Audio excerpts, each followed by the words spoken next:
ಹೇಳ್ರಪ್ಪ. 500 ರೂಪಾಯಿ ಲೋಕಾಯುಕ್ತರದು ಇಷ್ಟೈತು ಆಸ್ತಿ, ಈ ಆಫೀಸರ್ ಇಷ್ಟು, ಆ ಆಫೀಸರ್ ಹಿಂಗು, ಬಗೆದಷ್ಟು ಬಯಲು, ಅಬ್ಬಬ್ಬಬ್ಬ ನೋಟಿನ ಕಂತೆಗಳು.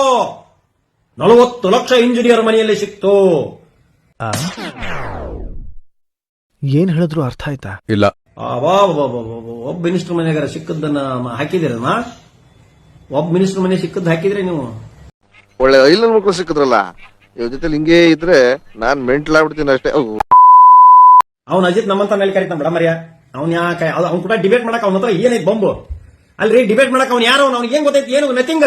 ಅವನೇನ್ ಲಾಯರ, ಅವನೇನ್ ಡಾಕ್ಟರ್, ಅವನೇನ್ ಜಡ್ಜ, ಅವನೇನ್ ರಾಜಕಾರಣಿಯ? ಅವ್ನಿಗೆ ಏನ್ ಗೊತ್ತೈತಿ? ಒಬ್ಬನ ಕೈ ಕೆಳಗೆ ಕೆಲಸ ಮಾಡ ಅಂತ ಒಬ್ಬ, ಆಫ್ಟರ್ ಆಲ್ ಒಬ್ಬ ಆಂಕರ್ ಅವನು.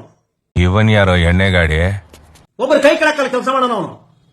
ಏನೋ ಚರಿತ್ರೆ ಓದೆ ಮಾಡ್ತೀನಿ? ಯಾರ ಚರಿತ್ರೆ ಓದೆ ಮಾಡ್ತೀನಿ ನೀನು? ಏನೋ ನಿನ್ನ ಕೈಲಿ ಆತ ಕಾಂಗ್ರೆಸ್ ಅನ್ನ ಸೋಲ್ಸಕ್ ನಿನಗೆ? ನೋಡಪ್ಪ, ನಿನ್ನ ಟೆನ್ಷನ್ನು, ಡಿಪ್ರೆಷನ್ನು, ಟೆನ್ಷನ್ನು, ಐಸೋಲೇಷನ್ನು, ಅಡಿಕ್ಷನ್ನು, ನಿನ್ನ ಡೆಡಿಕೇಶನ್ನು, ಅಗ್ರೆಷನ್ನು, ಆನಿಮೇಷನು, ಎಲ್ಲಾ ಎಕ್ಸ್ಪ್ರೆಷನ್ನು ನೋಡ್ತಾ ಇದ್ರೆ ಜನರಿಗೆ ವಾಮಿಟಿಂಗ್ ಸೆನ್ಸೇಷನ್ ಆಗ್ತಾ ಇದೆ. Too many thoughts on my mind, I can't sleep at night, so I just keep writing. I don't need no help, I don't need opinions, so don't waste my time then. I just been living online. ದುಡ್ಡೇನ್ ಸ್ವಾಮಿ ತಲೆ ಹಿಡ್ಕೊಂಡು ಸಂಪಾದನೆ ಮಾಡ್ತಾರೆ, ಜನರನ್ನ ಜಾಗೃತರನ್ನಾಗಿ ಮಾಡೋದು ಅದೇ ನಮ್ಮ ಉದ್ದೇಶ.